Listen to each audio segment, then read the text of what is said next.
반갑습니다. 유수입니다. 오늘은 그 살수대첩의 마지막, 네 번째 마지막으로 진짜 그 살수대첩, 살수에서 어떤 방식으로 대첩이 이루어졌고 그 결과가 어떠한지에 대해서 한번 살펴보도록 하겠습니다.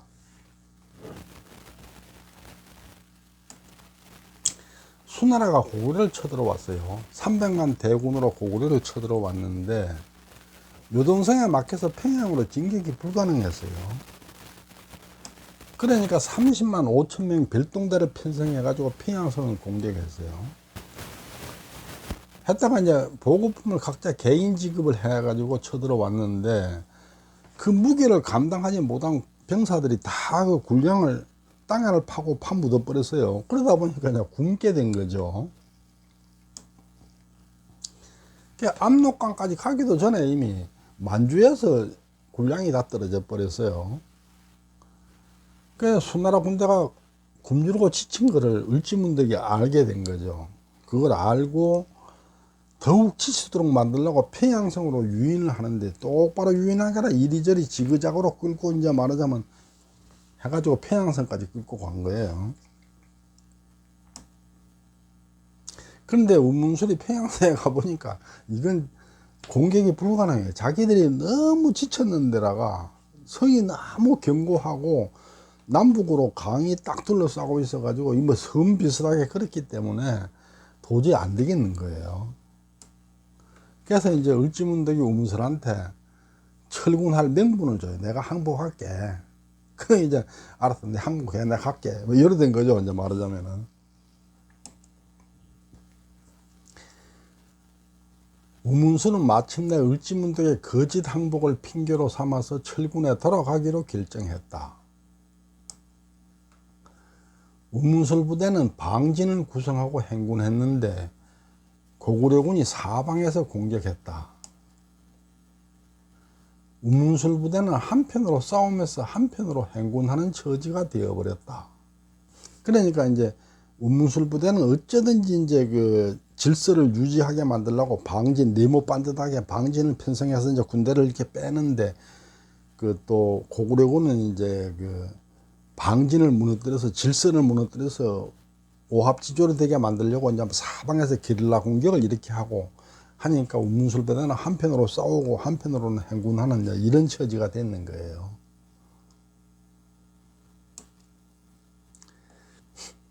가을 7월에 수나라 군대가 살수에 이르러 강을 절반쯤 건널 때에, 가을 7월이란 거는 음력이니까 양력으로는 8월이죠. 한참 더울 때죠. 그 수나라 군대가 살수가 청천강이죠. 청천강이 지금 평양하고 압록강 사이 중간쯤에 있죠. 그 강이. 그 절반쯤 건널 때에 고구려 군사가 후방에서 수나라 후군 부대를 집중 공격했다. 그러니까 이제 부대가 강을 건너는데 반이나 건넜으니까 이제 중간쯤에 있는 부대는 강 속에 있고 절반쯤은 강 건너가 있고 절반쯤은 강 뒤에 못 건너고 있는 거죠. 이걸 이제 강을 못 건넌 후방 부대를 집중 공격을 이렇게 했는 거예요. 그러다 보니까 수나라 군대의 후방지휘를 담당한 우둔희 장군 신세웅이 싸우다 죽었다. 후방부대 지휘관이 죽어버린 거예요. 신세웅이 죽자 수나라군은 질서가 한꺼번에 무너지면서 걷잡을 수 없는 상황이 되어버렸다. 그러니까 강을 이제 이 강이 있는데 이 강을 절반쯤 건넜으니까 절반은 강 저건네가 있고 절반은 강 이쪽에 있는데 강 속에도 있죠. 이걸 이제 후방부대를 집중 공격을 하니까 후방부대 지휘관이 죽으니까 후방부대가 완전히 어그러져 버렸죠. 그러니까 강을 건너던 사람은 강을 건너 도망을 치게 되고 건너가 있는 부대도 강을 건너간 전방부대가 되돌아 강을 건너와서 후방부대를 지원을 해줄 수가 없어요. 그런데 후방부대가 막 무너지니까 그걸 보고 전방부대도 같이 무너져 버리는 거죠. 뭐 옛날 전설에는 뭐 소가죽으로 강물을 막았다가 뭐 강물을 텄느냐는데 이건 거짓말이에요. 이건 있을 수가 없는 얘기예요. 후세의 호사가들이 지어낸 얘기예요. 강물을 어떻게 막았다가 사람 키눈물만큼 틀려면은 모르지. 지금 같은 현대 기술이면은 큰 댐을 막았다가 뭐 화약으로 폭발한다든지 하면은 될란가 몰라도 이거는 만화 같은 얘기예요. 그러니까 강을 건널 때 부대가 둘로 분리된 상황에서 그걸 이용한 거죠. 아직 건너지 못한 후방 부대를 집중 공격을 하니까 그게 무너져 버려요. 그러니까 도강을 완료한 전방병력이 후방으로 지원을 할 수가 없어요. 강 중간에 있는 병력이 필사적으로 강을 건너서 저쪽으로 도망을 가죠. 그게 오니까 앞에 있는 부대도 도망을 치려고 하게 되죠. 거기다 후방 지휘관이 전사를 해가지고 후방 부대가 붕괴돼 버렸어요. 굶주리고 지쳐서 사기는 최악인 상황에서 이제 말하자면 이런 상황이 벌어지니까 뭐 사람이 말하자면 전부가 이제 멘붕에 빠져버린 거죠. 말하자면은. 그래서 부대 전체 질서가 무너져 버리니까 지휘 통제가 불가능해져 버린 거예요. 병사들은 말하자면 각자 도생, 지 알아서 자기 살 길 찾는 상황이 된 거죠. 왜냐하면 뭐 지금 전장이 이제 이렇게 해서 전방부대는 강을 건너갔는데 그 전방부대가 질서를 유지를 해서 그나마 살아 돌아가면 다행인데 후방부대가 무너지는 걸 보니까 전방부대도 같이 말하자면 이제 휩쓸려 가지고 붕괴돼 버린 거죠. 그래서 각자 도생, 자기 살 길 자기가 찾는 상황이 돼 버린. 뭐 지휘관의 명령이 먹히지도 않고 이렇게 돼 버린 거죠. 장수와 군졸들이 제각기 뛰어서 도주하였는데 하루 낮 하루 밤에 압록강까지 450리를 도망쳤다. 근데 청천강에서 압록강이 450리래 180km야. 180km를 하루 낮 하루 밤에 도망을 쳤다는 얘기죠. 각자 도생을 하는 상황인데 부대 지휘 체계가 완전히 붕괴돼 버린 거예요. 중요한 건 이 부대 지휘 체계가 붕괴된 거예요. 강을 건널 때 강을 부대가 반이나 걷는 걸 뒤를 확 공격해 가지고 뒤에 있는 부대가 흩어져 버리니까 그걸 본 강 건너편에 건너간 부대도 흩어져 버리는 거예요. 지휘관의 명령이 안 먹히는 거죠. 그래서 전부 이제 각자 도생을 하는 상황이 돼 버린 거죠. 지휘체계가 완전히 붕괴됐어요. 각자 도생으로 자기 살 길 자기가 찾는 상황이 된 거죠. 그런데 하루 낮 24시간이죠. 24시간에 450리 180km를 달렸다니. 청천강에서 압록강까지. 압록강을 건너가야 살으니까 압록강 못 건너가면 죽는 거예요. 이걸 계산해 보면은 평균 시속이 7.5km예요.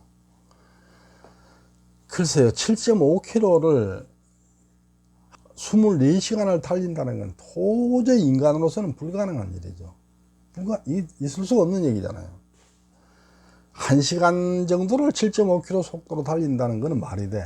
그런데 24시간을 그래 달린다는 것은 그걸 다 굶주리고 지친 병사가 있을 수가 없는 거죠.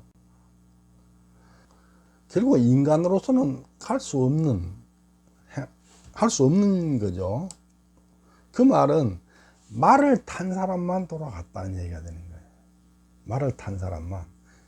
보병은 아무도 못 갔고 말을 탄 사람은 말이 달리니까 그나마. 근데 말은 이제 7.5km보다 속도가 빠르겠죠. 근데 24시간을 과연 달릴 수 있는 거는 기마병도 다 못 갔다. 그 중에 일부만 살아 돌아갔다. 이렇게 봐야겠죠. 처음 국군을 편성하여 요동을 출발할 때는 병력이 무려 30만 5천 명이었는데 살아서 요동으로 돌아간 사람은 겨우 2,700명에 불과했다. 그러니까 30만 5천 명이 와가지고 다 죽거나 주저앉고 낙오하거나, 낙오병이 엄청나게 많았겠죠. 사실 고구려군이 그걸 다 잡지는 못해요. 숫자가 적어서. 고구려군 한 10만 명도 안 되고 고구려군 전체가 10만 명 정도밖에 안 된다고 보거든요. 그러면 그 살수대처 참가한 부대는 해야 4, 5만 명 이리밖에 안 되겠죠.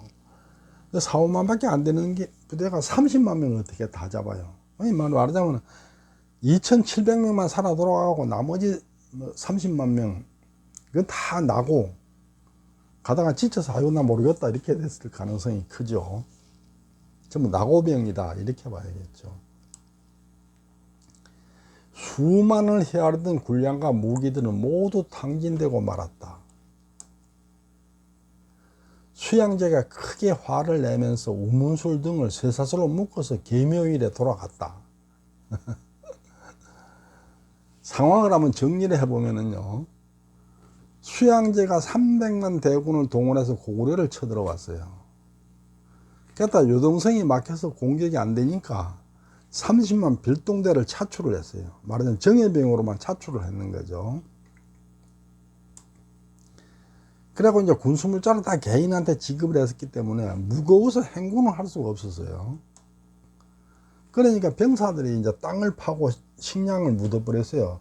제일 이제 감추기 쉬운 게 식량이니까 뭐 화살이나 창, 칼 이런 걸 버리면은 바로 눈에 띄니까 내 왜 그거 버렸어? 뭐 이렇게 되니까 식량 제일 이제 그 표 안 나는 식량을 파묻었는데 그러다 보니까 압록강을 건너기도 전에 식량이 없어 떨어져 버렸어요.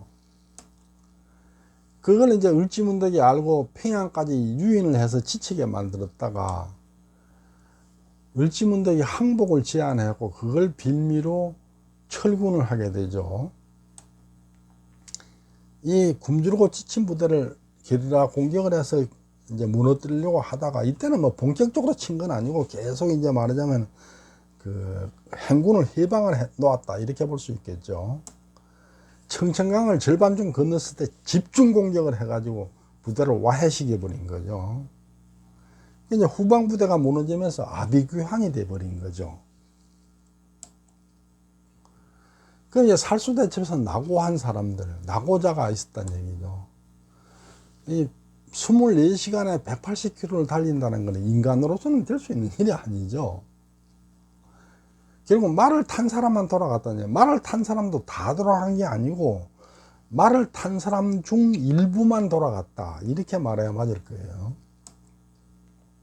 결국은 30만 병력 대부분이 싸우다가 죽거나 낙오를 했거나 이렇게 됐는 거죠. 굶주리고 지친 병사들은 저항을 할 수가 없죠. 뭐 며칠을 굶었는 데다가 여기까지 그 평양까지 쳐들어오느라고 지쳤는 데다가 부대가 와해돼 버렸으니까 뭐 싸워볼 수도 없는 그런 상황이죠. 저는 포로가 아무리 적게 잡아도 20만 원 넘는다고 보죠. 왜냐하면은 을지문덕이 우문수를 끌어서 평양까지 올 때나 살수까지 되돌아올 때나 본격적인 전쟁은 안 했어요. 을지문덕은 싸우는 채만 했어. 싸우는 흉내만 내고 계속 유인을 했어요. 여기서는 병사들이 죽을 일이 별로 없어요. 그리고 돌아갈 때 방진을 편성해 갈 때도 주변에서 계속 게릴라 공격도 본격적으로 한 게 아니고 행군을 해방을 돌아서 부대를 와해시키려고만 했기 때문에 살수에 올 때까지 그렇게 병사들이 죽지 않았어요. 아마 저 생각에는 살수에 도착할 때까지 30만 대군이 그대로 유지됐을 거예요. 본격적으로 싸운 적이 없으니까. 그랬는데 이제 살수에서 완전히 무너지니까 거기서 이제 죽은 사람이 많이 나왔겠죠. 그렇지만은 저는 이 살아남은 사람이 뭐 30만 얼추 가까이 30만은 아니지만 30만 얼추 가까이 살아남았을 것이다. 저는 그렇게 보죠. 그런데 이제 20만 아무리 작게 잡아 20만을 해도 고구려군의 두세 배 되는 거예요. 엄청나게 많은 이제 수나라 군대가 그 살수대첩에서 이제 고구려 땅에 남게 된 거예요. 그러면 이제 다음번에는 수나라 포로 말하자면은 살수대첩을 딱 정의를 하자면은 역사상 전무후무한 대군으로 쳐들어와 가지고 역사상 전무후무한 대첩이 벌어졌고 역사상 전무후무한 포로가 발생했어요. 이 포로를 고구려는 어떻게 해결했는지 거기에 대해서 다음번에는 좀 살펴보도록 하겠습니다. 경청해 주셔서 감사합니다.